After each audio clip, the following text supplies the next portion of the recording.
Recognizing potential complications associated with thermal injury during ablation is important to minimize risks. Thromboembolism.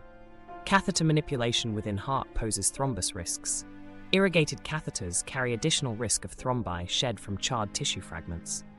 Anticoagulation balances risks. Perforation tamponade. Excessive power causing deeper than intended injury risks, perforating cardiac chambers or vessels. Careful power titration and contact force monitoring reduces risk. Conduction system injury. Extended ablation at or adjacent to conduction system like his bundle risks atrioventricular block. Precise anatomical mapping, high-resolution localization essential.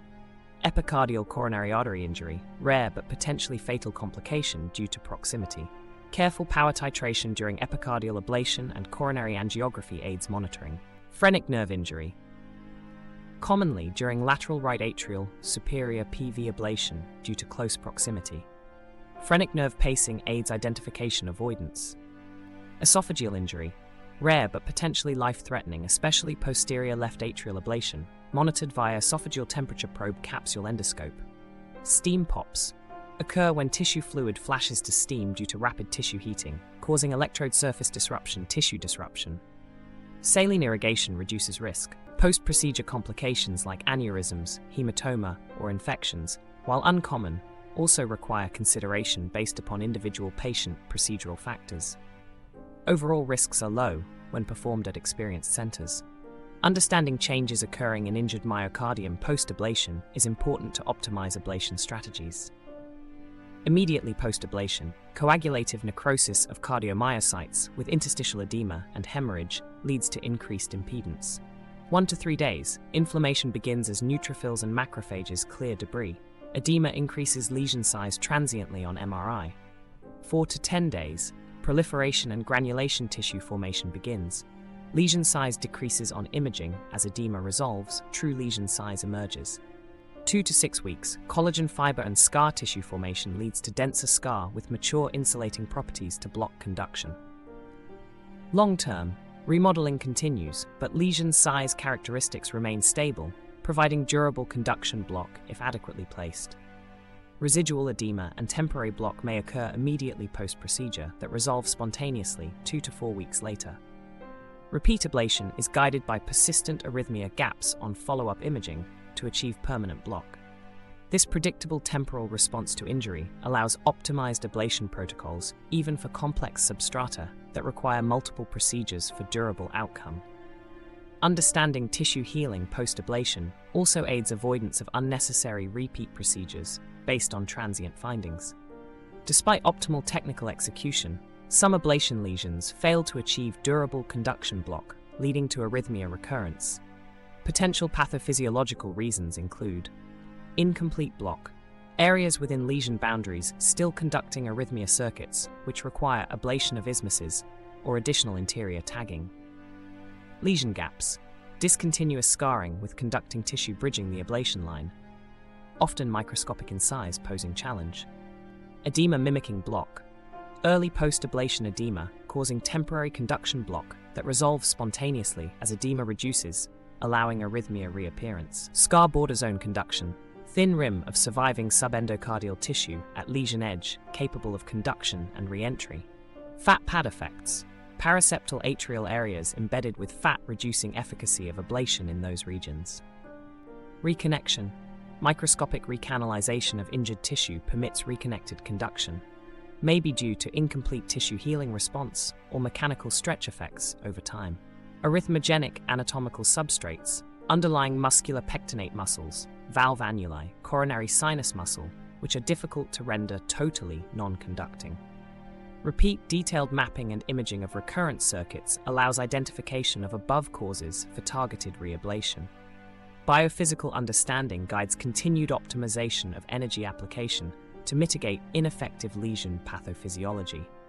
While transmurality is key to durable conduction block, certain anatomical and physiological factors pose technical challenges limiting complete transmural lesion achievement. 1. Thin myocardium. Regions like atrial septum, PV antrum have thin muscle layers, 3 mm, where achieving transmurality is difficult even with optimal power. 2. Blood flow proximity. Lesion depth shallow near chambers vessels, due to pronounced convective cooling from blood flow limiting transmurality. 3. Fatty infiltration. Regions with epicardial, endocardial fat deposition, like appendage bases, are difficult to penetrate transmurally.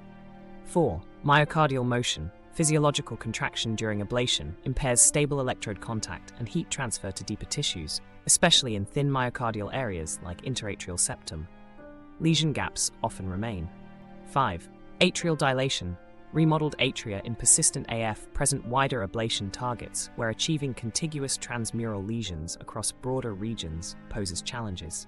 6. Anatomical variation. Substrate abnormalities like diverticulae, aneurysms, are difficult to target transmurally due to their anatomical complexities.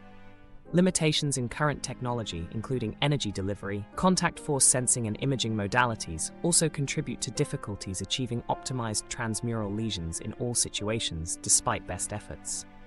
Areas near such obstacles often require multiple procedural touch-ups. Despite technical successes, AF ablation failure remains common, primarily due to recurrence of atrial tachyarrhythmias post-ablation. Characterizing pathophysiological drivers of recurrent atrial fibrillation and flutter post-ablation is crucial. 1. Incomplete lesion sets. Gaps or non-transmural lesions allowing organized or focal triggers to initiate recurrent arrhythmias. 2. Atrial remodeling. Extensive structural changes in atria from previous fibrillatory burden promotes arrhythmogenicity independent of triggers, which ablation alone can't reverse fully. 3. Initiation from non-PVC sites. Recurrent drivers arise from anatomical regions outside classic triggers, like non-PV musculature, which require mapping for identification. 4. New trigger formation. De novo formation of musculature capable of rapidly firing as new triggers post-ablation, requiring additional substrate modification.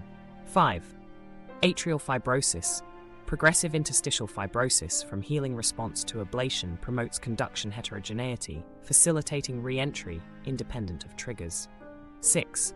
Extensive voltage abnormalities. Large low-voltage areas beyond scarring harboring rapid activation as part of the arrhythmogenic substrate that requires targeting.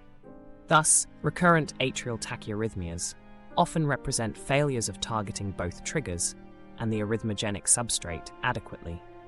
Repeat ablations focus on identification and modification of these residual drivers and substrate through sophisticated mapping techniques. A thorough understanding of the biophysics and pathophysiology underlying lesion formation during catheter ablation is crucial to optimizing procedural strategies for durable and consistent conduction block. Factors influencing lesion size, depth, maturity, and potential complications need to be considered. Limitations in clinical practice also require appreciation to identify strategies for addressing technical challenges.